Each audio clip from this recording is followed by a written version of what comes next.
ẹ̀yin èèyàn lé ẹ jẹ́ ká gbọ́ nǹkan tí Bísí Wellington wí lórí ọ̀rọ̀ òun àti Alhaja Lizzy Anjorin.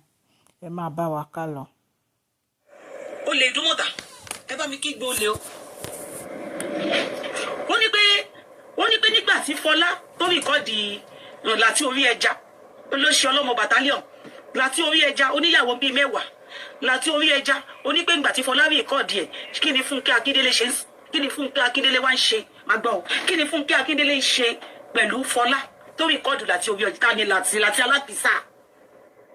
alákìsà tani láti jẹ́ pé alákìsà ni tani láti jẹ́ pé nígbà tó máa pàdé láti òye ìyá ẹ̀ búrẹ́dì agége àti ẹ̀wà gànyìn wọ́n máa kó ní agbágan tó máa fi ẹ̀wà gànyìn ó máa mú búrẹ́dì agége wọ́n wá tẹ ẹ̀wà gànyìn sí olórí burúkú ẹ̀ wá wọ dàmáàsì fún wèrè ìyẹn náà wá ṣe báyìí bí ẹja kíká bí ẹja tán ti yan tani láti tó lè dá tọ́mọ láti jẹ́ pé ó bí ọmọ tó jẹ́ pé ó bí àwọn ọmọ ẹ̀ tó lè dá tọ́mọ tani láti tó jẹ́ pé wọ́n fìdí ẹ̀ ni kò ní bá mi yẹ̀yà ẹ̀ wọ́n fìdí ẹ̀ ni Lizzy Anjorin gbọkọgbọkọ ní ẹsẹ̀ torí ẹ̀ ló ṣe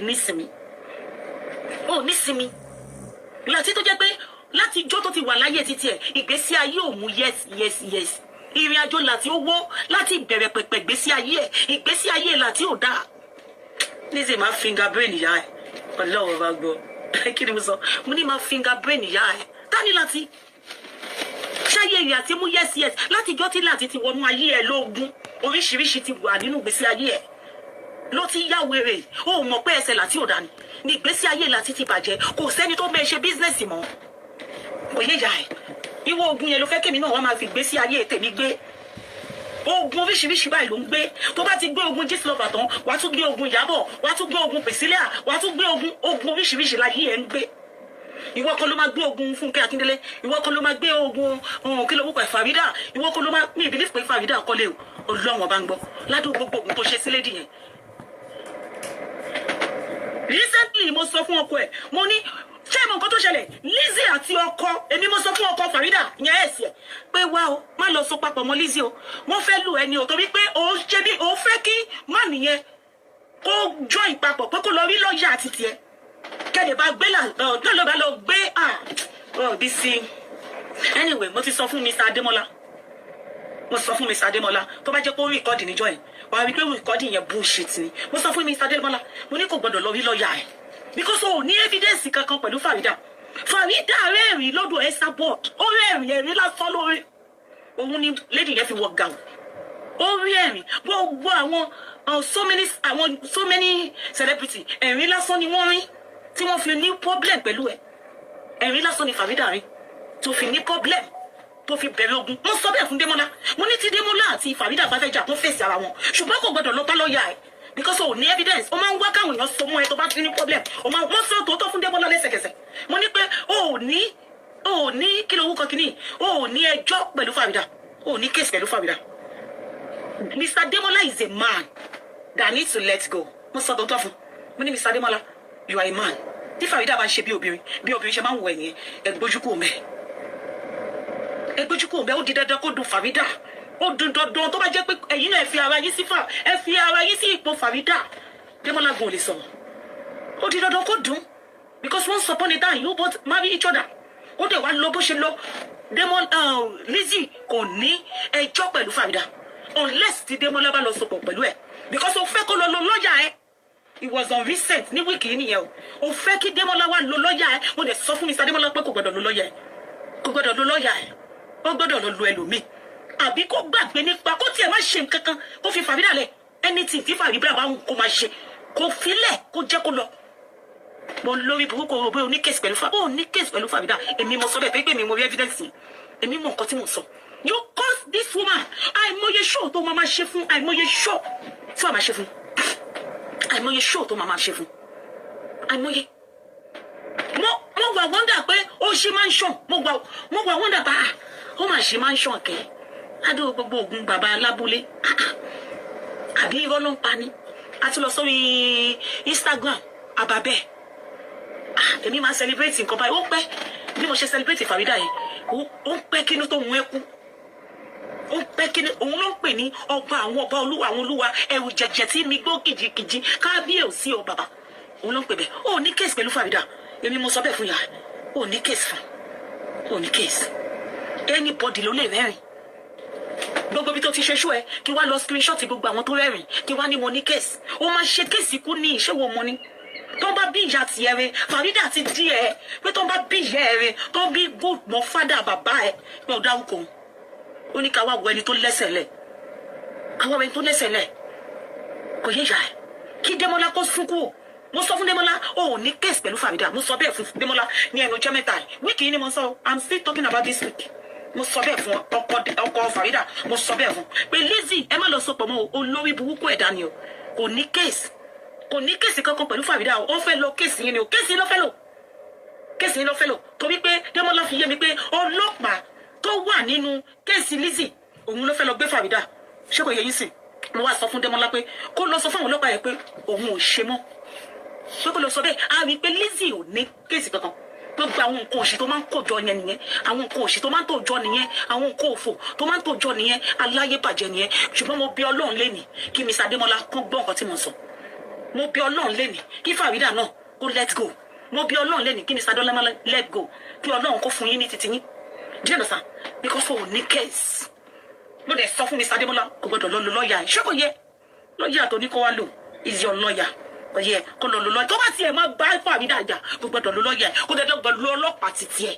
ọlọ́pàá tó sọ yẹn kò gbọdọ̀ lo o ní case o ní any case o ní join Démọ́lá àti kéèsì Démọ́lá àti Farida o ní join mọ́ títí ẹ̀ wá rí bó ṣe ń lọ o tí ì rí nǹkan kan Démọ́lá is a cool person kò yẹ man manipulate ẹ̀ kò yẹ yà ẹ̀ man manipulate do your own case ìkànnì ẹ̀ bàbá ìkànnì ẹ̀ èèyàn bìsẹ̀ ní ẹ̀ pẹ̀lú do your own case kí ló dé tó fẹ́ lọ kí ló dé tó fẹ́ kí Démọ́lá lọ bá lọ́ọ̀yà títí ẹ̀ kí ló dé tó fẹ́ kí Démọ́lá lọ bá lọ́ọ̀yà títí ẹ̀ fẹ́lẹ́ lẹ́ni sílẹ̀ bó ṣe máa fílẹ̀ tó máa yọkùn lẹ́sẹ̀ náà nìyẹn abalẹ̀ ayé ẹ̀jẹ̀ wàá wá yọkùn lẹ́sẹ̀ bó ṣe máa ń ṣe nìyẹn wàá yọ jìgá tó bá ti rí pé mo sọ fún Démọ́lá kò sẹ́ni tó súnmọ́ ẹ̀ táyé wọn ò ní bàjẹ́ mo sọ bẹ́ẹ̀ fún tó bá fún ẹ ní voice note yẹn mo sọ fún Démọ́lá pé Mr. Démọ́lá tí ẹ bá lọ gbé ìgbésẹ̀ tẹ́ fẹ́ gbé yẹn kò sẹ́ni tó súnmọ́ Lizzy táyé ò ní bàjẹ́ ẹ má gbé ìgbésẹ̀ yẹn tí Farida bá ń bu yín ẹ fi sílẹ̀ ó di dandan obìnrin máa ṣe bí obìnrin ẹ̀yin lọ́kùnrin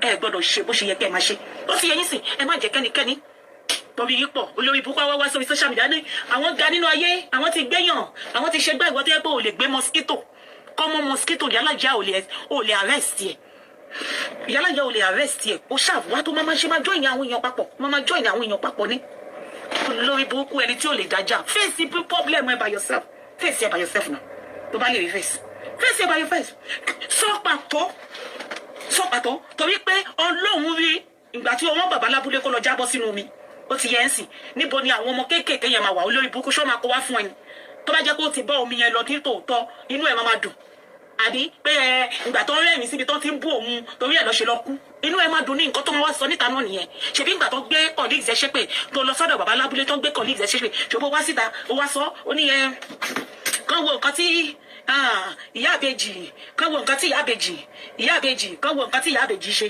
ìyá tv náà. nǹkan tí ẹ máa gbọ́ nǹkan tí kíní ṣe fún yẹn ẹ máa gbọ́ nǹkan tí kíní ṣe fún yẹn. ẹ dáadáa.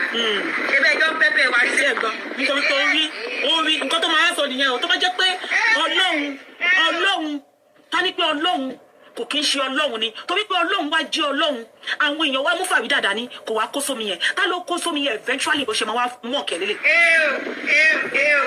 òun ló ṣe máa ń mọ̀ kẹ́ wàá wò bí àbàbá lábúlé ẹ̀ ó ti lọ àléékà ni ẹ́ aláyé pàjẹ́ ni ẹ́ ẹni bí ni ẹ́ ṣẹ́gbọ́n ó ṣe é ṣe kó jẹ́ pé òun ló lọ lo fẹ́ pòfà yẹn ó ṣe jẹ́ bẹ́ẹ̀ ó ṣe jẹ́ wò ló sáré bọ́ síta.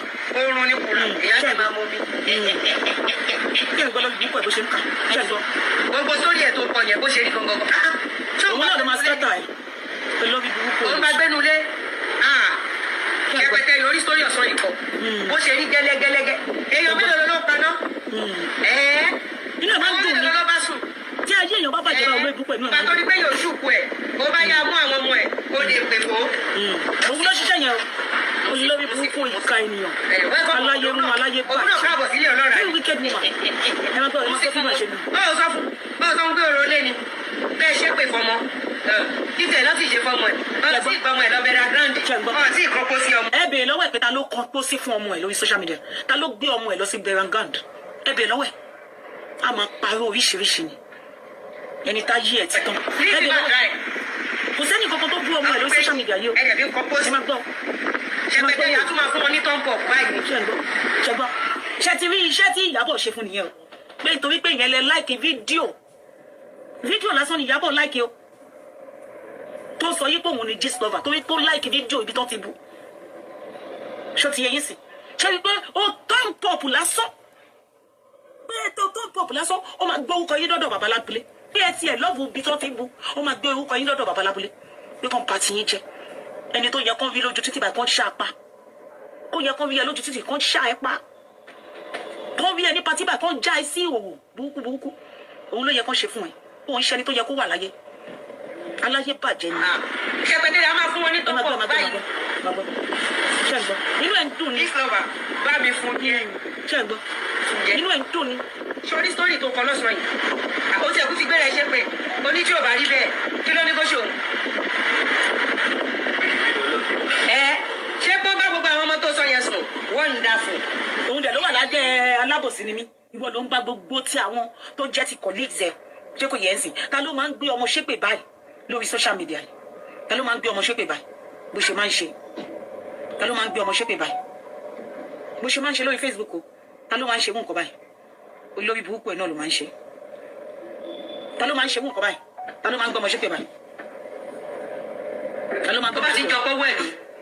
èpè tó lórí burúkú Fọlá tó máa fọ́ bọ́mọ ẹ̀mẹ́rẹ̀ẹ́rin sin èpè tó sọ Nàìjíríà police òde yẹlé ó yẹ kó tì ẹ̀ mọ́lé ṣó lè gbárù ẹ̀. níbo ni Nàìjíríà police wà ó yẹ kó tì ẹ̀ mọ́lé ni thank you àsísà mi tó gbá ski ṣe wà ókè ṣe wà pa ta ló máa ń gbé ọmọ ṣépè báyìí. ó bá ti ń jọ gbọ́wọ́ ẹ̀mí èpè tó lórí burúkú Fọlá tó máa fọ́ bọ́mọ ẹ̀mẹ́rẹ̀ẹ́rin sin èpè tó sọ gẹ́ẹ̀tì ara ẹ̀ sí àtàwọn ọmọ ẹ̀ láì ṣe Mr. Lawal àtàwọn ọmọ ẹ̀ ṣó lè gbárù ẹ̀. ta ló máa ń gbé ọmọ ṣépè báyìí Nigerian police ẹ̀dẹ̀ ń wo olórí burúkú yìí lójoojúmọ́ a máa gbé àwọn ọmọ ṣépè pé àwọn ọmọ yẹn ó gbọ́dọ̀ gbé wọn sí ni Nigerian police ẹ̀dẹ̀ wà ní Nàìjíríà ẹ̀dẹ̀ ń àlá olórí burúkú èló lè máa fún yín gan èló gangan ló máa fún Nigerian police èló ni owó tó ń gbé fún yín tó yẹ ká ẹ ti gbé lọ sẹ́wọ̀n ó yẹ kó lórí burúkú ti wà lẹ́wọ̀n ẹgbẹ̀rẹ̀ ni èpè àtúbọ̀ sọ pé ọmọ yẹn gbọ́dọ̀ kú dànù ni àwọn ọmọ mẹ́rin tó dẹ̀ yẹ torí pé yàn gba ọkọ lọ́kọ káwọn ọmọ mẹ́rin ẹ̀rín dẹ̀ fòṣẹ́lẹ̀ kan kú dànù àwọn ọmọ méjì ìkan nínú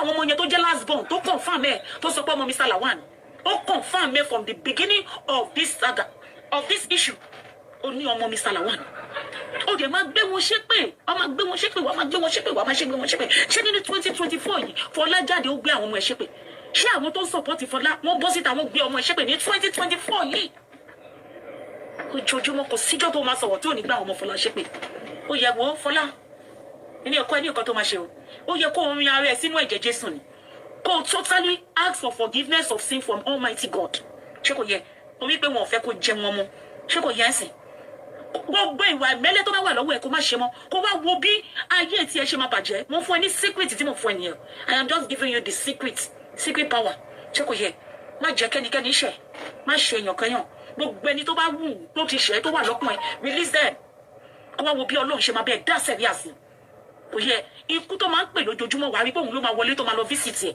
ikú yẹn ló máa padà wọlé visit ẹ̀ wàá rí gbogbo ẹni tó wà lọ́kùn ẹ tó ní bitterness fún release wọn carry God mú Ọlọ́run dání rí àwọn ọmọ ẹ sínú ẹ̀jẹ̀ Jésù rí wọn sínú